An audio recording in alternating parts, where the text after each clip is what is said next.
India's number 1 varicose veins hospitals ఐబీసీను సంప్రదించండి. మీ నొప్పి లేని ప్రయాణాన్ని ప్రారంభించండి. నమస్తే రమగారు. నమస్తే చే రమగారు, ఏదైనా చందమామ కథ చెప్తారా? పూర్వం ఒక రాజుగారికి ఒక అత్యున్నత పదవి సృష్టించి ఎవరికైనా ఇవ్వాలి మన వాళ్ళల్లో అని ఆయన ఫీలింగ్ అనమాట. అయితే ఆయన ఏం చేశాడు, ఊళ్ళో ఉన్న పురోహితులు అర్చకులు వాళ్ళలో గొప్పవాడు, బాగా పేరెన్నిక గలవాడు, చాలా ఉద్దండ పండితుడు అట్టా వెతికిచ్చాడు. మామూలుగా ఇవన్నీ సెన్సెసేగా, అంతే. అందరూ చెప్పే పేర్లలో ఇంచి ఓ 10 మందిని సెలెక్ట్ చేసి అందులో ఒకళ్ళని టాస్ వేసి ఒకళ్ళని తీశారు. ఆయన ఒక పురోహితుడు, ఆయన చాలా గొప్పవాడు, మంచి మాట్లాడతాడు, పర్వాలేదు. ఆయన కొంచెం అందరికీ మంచి మాటలే చెప్తాడు, కొట్లాడుకోకండి అలాంటివి చెప్పటం వల్ల అందరూ ఆయన్ని నామినేట్ చేశారు. సరే బాగానే ఉంది కదా, ఆయనకి పిలిచాడు, మీకు ఒక గొప్ప పదవి ఇస్తానండి అని చెప్పాడు. ఆయన కూడా సరే ఏదో ఇస్తానంటుంటే రాజుగారు ఎందుకు కాదనాలి, అలాగే అన్నాక ఏనన్నాడు, నాకు 3 ప్రశ్నలు ఉన్నాయండి, మీరు ఆ 3 ప్రశ్నలకి సమాధానం చెప్తే పదవి మీదే. సరే ఏముంది, మనకు తెలియనివి ఏముంటాయి అనుకున్నాడు ఆయన.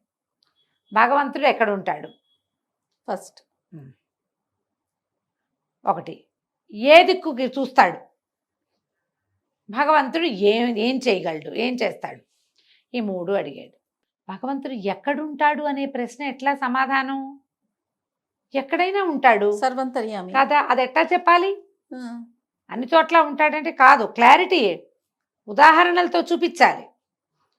ఈయన ఒక వారం గడువు ఇవ్వండి చెప్తానన్నాడు. ఆయన కూడా ఒక వారం ధారాళంగా తీసుకోమన్నాడు. ఈయన ఇంటికి వచ్చేసాడు, ఎన్నో పుస్తకాలు తిరిగేశాడు. ఈయన వారా వీరా మాట్లాడాడు. భగవంతుడు సర్వాంతర్యామి, ఆయన ఏమైనా చేయగలడు. పాయింట్, ఏ దిక్కుకు చూస్తాడో ఎటా చెప్పాలి, ప్రూవ్ చేయాలి దాన్ని. ఎక్కడైనా ఉంటాడు, ఏది స్తంభంలో చూపించు అంటే ప్రహ్లాద అవతారము, ప్రహ్లాదుడు నరసింహావతారం లాగా చూపించు అనగానే స్తంభాన్ని దెబ్బ కొట్టి టటాయని పెద్ద మ్యూజిక్తో వస్తాడు ఆ నరసింహస్వామి. ఈ కాలంలో రాడు, ఆయన ప్రూఫ్ అడుగుతాడు. ప్రూఫేగా రాజు కావాల్సింది. సర్వాంతర్యమని నాకు తెలుసండి, ఎక్కడున్నాడు చూపించండి. ఆయన తూర్పుకుంటాడా, పడమర అనుకుంటాడా, ఉత్తర దక్షిణాలు ఇంకా ఉన్నాయి మనకి, ఈశాన్యం ఆగ్నేయం నైరుతి వాయువ్యం, ఇవి కాకుండా విదిక్కులు కాకుండా పైన కింద భూమి ఆకాశాలు మొత్తం 10 దిక్కులు. ఎక్కడుంటాడు, ఎక్కడ చూస్తాడు? వారం గడిచిపోయింది. వారం తర్వాత ఆయన కబురు చేశాడు, వారం గడిచింది, మీరు ఇవాళ వస్తారా రేపు వస్తారా ఏమిటి అని. సరే వీళ్ళింటో ఒక రంగన్నని ఒక కుర్రాడు ఉన్నాడు, మంచి చురుకు, పురోహితుడు గారింటో పై పనులు చేస్తాడు. వాడు లోపలికి వార్త తెచ్చాడు, అయ్యగారండి మరి రాజుగారు రమ్మంటున్నారు, మీరు ఎప్పుడు వస్తారని అడుగుతున్నారండి, 2 భట్లు వచ్చారు, 2 కత్తిడాలు పుచ్చుకొచ్చారు, మీరు వస్తామంటే పల్లకి తెస్తారటండి, ఒంటో బాగులేదు ఇప్పట్లో రానని చెప్పరా అన్నాడు. వీడు ఆశ్చర్యపోయాడు. ఆయన అప్పుడే శుభ్రంగా సటసోపేతంగా భోజనం చేసి పొద్దున్న 10 గంటలకు తింటారు కదా, తిని పుస్తకాలు పుచ్చుకు కూర్చున్నాడు, పంచాంగం పుచ్చుకుని. సడన్గా మీకేమొచ్చింది జబ్బు, ఎందుకండి మీకేం అనారోగ్యం ఉందని ఒంట బాగుండలేదని చెప్తాము, ఏదో ఒక మంచి మాట చెప్పాలిగా, అట్లా లేని జబ్బు చెప్పచ్చండి మీరు పెద్దవారు అన్నాడు.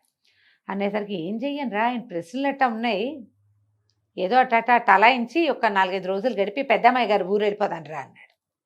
పెద్దమ్మాయి గారు పక్క రాజ్యంలో ఉంటుంది, ఈయనకు దొరకకుండా పోతే సరిపోతుంది. మొన్న ఆ రోజు సెలక్షన్ రోజునే ఏదో కొంచెం బహుమతి ఇచ్చాడు, అది చాలు మనకి, పెద్ద పదవద్దు అనగానే అంతేటు ఏం అడిగాడండి అని. ఈ 4 ఈ 3 అడిగాడు. అడగంగానే ఈయన అన్నాడు, రంగడు కాదండి, మా ఇంట్లో కుర్రాడు ఉంటాడు శిష్యుడు అని చెప్పండి, వాడు సమాధానం చెప్తాడని చెప్పండి, ఇంతోటి ప్రశ్నలకి మీరు రావటం ఎందుకు, నేను చెప్తా అనగానే ఆయన హడిలిపోయాడు. ఇదేమిట్రా నాయన, నువ్వు ఎట్టా చెప్తారు, నేను చెప్తాలేని మీకు తెలీదు, నేను చెప్తాను, మా శిష్యుడు వస్తాడని చెప్పండి, ఒక వాక్యం అంతే. ఈయన కాగితం రాశాడు తాటేకు మీద, శిష్యుడు అస్వస్థతగా ఉంది కొద్దిగా, మా శిష్యుడు వచ్చి మీకు సమాధానం చెప్పగలడు, వీడే మా శిష్యుడు అని రాశాడు. ఈ కాగితం తెచ్చేవాడే మా శిష్యుడు. కుర్రాడు రంగడు కొంచెం శుభ్రమైన బట్ట కట్టుకుని వాకిట్లోకి వెళ్ళాడు. నేనే వస్తున్నా పదండి అన్నాడు. అనేసరికి సైనికులు ఇద్దరు ఒక పల్లకి తీసుకొచ్చారు. వెళ్ళి కుర్రాడు పల్లకిలో కూర్చున్నాడు మనవాడు. వెళ్ళాడు. ఈయనకి పురాతన శిష్యుడు, వీడు పనివాడు కాదు, ఏదో పేద కుటుంబం నుంచి వచ్చి ఇక్కడ ఉన్నాడనమాట. కొంత ఏదో చదువుకున్నాడు, అంత గట్టిగా కాదు, ఆటకాయ చదువు పడిది. సరే సభలోకి తీసుకుపోయారు. తీసుకెళ్ళాక కాగితం రాజుగారికి సమర్పించాడు. రాజుగారు ఇట్టా చూశాడు. నువ్వేనేమిటో అన్నాడు. నేనేనండి అన్నాడు రంగడు. అనగానే సరే ఇప్పుడు ఏం చేయమంటావు చెప్పు సమాధానం.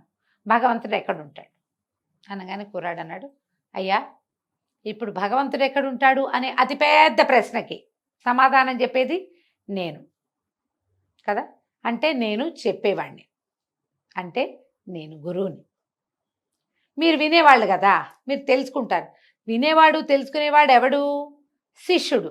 కాబట్టి మీరు ఇక్కడ కూర్చుని, మీరు కూర్చున్న చోట నన్ను కూర్చోబెట్టండి. రాజుగారికి కొంచెం ఉత్సాహం వచ్చింది, ఏదో వెరైటీగా ఉంది. పాయింటే, వీడే కదా మన గురువు, ఇప్పుడు వాడేగా మనకు తెలియని ఈ విషయాన్ని చెప్పబోతున్నాడు. సరేనని ఈయన్ని తీసుకుపోయి ఈ రంగణ్ణి రాజుగారు కూర్చునే సింహాసనం మీద కూర్చోబెట్టి, తను పోయి ఈయన గురువుగారిని ఈ కుర్రాన్ని కూర్చోబెట్టే ప్లేస్లో కూర్చోబెట్టారు. గురువుగారి ప్లేస్ అనమాట అది. అక్కడ కూర్చోబెట్టాడు. తను అక్కడ కూర్చున్నాడు. కూర్చున్నాక ఇప్పుడు చెప్పండి అన్నాడు. సరే, ఒక దీపం తెప్పించండి. ముందు దీపం కాదు, ముందు ఒక పాల గిన్నె, ఒక గిన్నెడు పాలు తెప్పించండి అన్నాడు. ఈయన ఆర్డర్ ఇచ్చాడు. ఒక పాత్ర, వెండి పాత్ర నిండా పాలు పట్టుకురండి అని. పాత్ర తెచ్చి సభా మధ్యంలో పెట్టారు. అయ్యా ఇప్పుడు ఏం ఆజ్ఞ అన్నాడు. ఇవి ఏమిటండి అని అడిగాడు శిష్యుడు. అడిగితే రాజుగారు అన్నాడు, పాలండి అన్నారు. ఇందులో వెన్నుందా? ఉందండి. ఎక్కడుంది అని అడిగాడు. పాలల్లో ఎక్కడ ఉంటుంది వెన్న? పాలంతా ఉంటుంది. రాజుగారికి ఆశ్చర్యం వేసి, పాలలో ఒక చోట ఎట్లా ఉంటుంది? మొత్తం ఉంటుందండి అన్నాడు. మరి భగవంతుడు కూడా అంతే. ప్రపంచంలో ఒక చోట ఎందుకు ఉంటాడు దేవుడు? ప్రపంచమంతా నిండి ఉంటాడు. పాలల్లో వెన్న ఎలా ఉందో అట్లా భగవంతుడు ఈ ప్రపంచమంతా వ్యాపించి ఉంటాడు. వ్యాపనశీలుడే భగవంతుడు. ఎట్లా పాలల్లో ఒక ప్రాంతంలో వెన్న ఉండదో అట్టా భగవంతుడికి ఒక ప్రాంతం అని లేదు. నువ్వు నేను పిల్లామేక గొడ్డు గోద తేడా లేదు. స్తంభము గోడ పిడక అన్నిట్లలోనూ ఉంటాడు భగవంతుడు. సర్వాంతర్యామి. అంతేనండి అన్నాడు. చాలా సాటిస్ఫై అయిపోయాడు. సభాసదులందరూ చప్పట్లు కొట్టారు. సరే, బాగుంది. ఈ సర్వాంతర్యామిగా ఉండే భగవంతుడు ఏ దిక్కుకు చూస్తాడో చెప్పాలి. రెండోది, సరే పాలు పట్టుకెళ్ళిపోండి అన్నాడు. పాలు పట్టుకుపోయారు. ఈ రెండో ప్రశ్నకి సమాధానం అండి అన్నాడు. ఒక దీపం తెప్పించండి. సరే, దీపం పట్టుకొచ్చారు. ఒక ప్రమిద, దాని నిండా నెయ్యి పోసారు. చక్క పెద్ద ఒత్తేసి వెలిగించారు. దాన్ని మధ్యలో పెట్టారు. మొత్తం సభాభవనం తలుపులన్నీ మూసేసి దీపాలు ఆర్పేయండి అన్నాడు. సభాభవనంలోకి బోలెడంత వెలుతురు వస్తుంది. కొన్ని చోట్ల ఇప్పుడు రత్నాలు ఇంతంత బంచెస్ లాగా రత్నాలు అవి పెడతారు. బయట నుంచి వచ్చే డే లైట్ వాటి మీద పడి ఇట్లా వెలుగు వస్తుంది అనమాట. బయట తలుపులన్నీ వేసేయగానే దీపాలు ఆటోమేటిక్గా ఆరిపోతాయి. సభాసదులందరూ చిమ్మ చీకట్లో కూర్చున్నారు. ఒక క్షణం తర్వాత ఈ దీపం తగతగలాడుతోంది కదా, మొత్తం అంతా వెలుగొచ్చింది. ఇప్పుడు ఇది అబ్బాయి అడిగాడు, మీ రెండో ప్రశ్నకి సమాధానం అండి. ఈ దీపం ఏ వైపుకు చూస్తోంది? దీపం పెడితే దాని వెలుగు ఒకవైపుకైనా వెళ్తుంది కాదే, దాని చుట్టూతో అన్ని వైపులకి ఉంటుంది. భగవంతుడికి దిక్కు లేదు, అన్ని దిక్కులా ఆయనే ఉంటాడు. ఈ లోపల ఏమైంది? ఈ సమాధానం అయింది. డాక్టర్ గారు, మన రాజుగారు సంతోషించారు. సరే అని దీపం పట్టుకెళ్ళారు. అన్ని తలుపులు తీశారు. గురువుగారికి భయం వేసింది. ఈ పురోహితుడికి కుర్రాన్ని పంపాడు కదా, వీడేం చేసేస్తున్నాడోనని భయంతో ఆయన సభలోకి వచ్చాడు. రండి రండి అన్నాడు రాజుగారు. గురువుగారు కూర్చోవాల్సిన ప్లేస్లో రాజుగారు కూర్చున్నారు. అందుకని జనరల్గా కుర్రాళ్ళంతా కూర్చుంటారు కదా సభాసదులు, తమరు కాసేపు అక్కడ కూర్చోండి అని అక్కడ కూర్చోబెట్టారు. ఇప్పుడు మూడో ప్రశ్న, భగవంతుడు ఏం చేస్తాడు? ఏం చేస్తాడు భగవంతుడు? కుర్రాడిని వాడు. భగవంతుడు చాలా చేస్తాడండి. రాజుని రంగణ్ణి చేశాడు, రంగణ్ణి రాజుని చేశాడు, గురువుని రంగణ్ణి చేశాడు. అంతేగా? మిమ్మల్నేమో ముందు గురుస్థానంలో కూర్చోబెట్టాడు, నన్నేమో రాజస్థానంలో కూర్చోబెట్టాడు. అసలు నీకు నాకు కూడా గురువు అయిన వాడేమో స్టూడెంట్స్ కూర్చునే ప్లేస్లో కూర్చున్నాడు పోయి. ఇది చేస్తాడు భగవంతుడు, ఏదైనా చేస్తాడు. రంగడు రాజు అయిపోయాడు ఇప్పుడు. అంతేగా? ఆనంగానే సభాసదులు చప్పట్లు కొట్టారు. రాజుగారు ఆశ్చర్యంతో ఆనందంతో పరవశించిపోయాడు. నిజం కదా, భగవంతుడు చేయలేనిది ఏదైనా ఉందా?